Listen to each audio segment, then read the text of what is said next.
wanted to go over some misconceptions about PTSD because there seem to be a lot of them. And what's kind of hard right now is it's hard to say if you really have PTSD or not because nobody has a clear definition on it, because people will be like, oh my gosh, I just have PTSD about this event. I see it mostly in women and some of the garbage film that my wife watches. Oh my gosh, I have so much PTSD from this.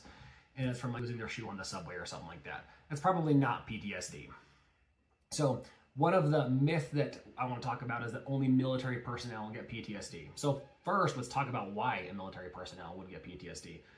Well, they went to war, they've seen some shit, and that would cause PTSD in anybody. Not all soldiers get PTSD. Not every soldier that has PTSD has the same degree of PTSD. It can be better, it can be worse.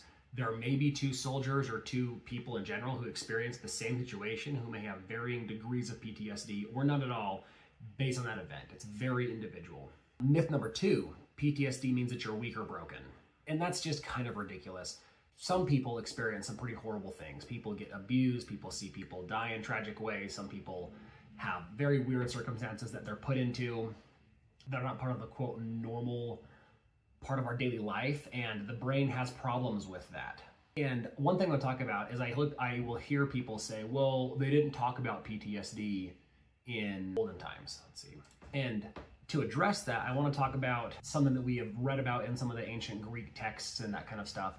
And they didn't obviously call it PTSD, but they called it dealing with the horrors and the stressors of the brutality of war.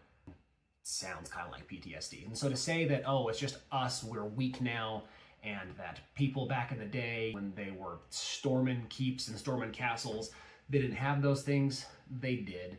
It was probably just unrecognized, it wasn't given a name, and if it was given a name, it was called dealing with the brutality or the horrors of war.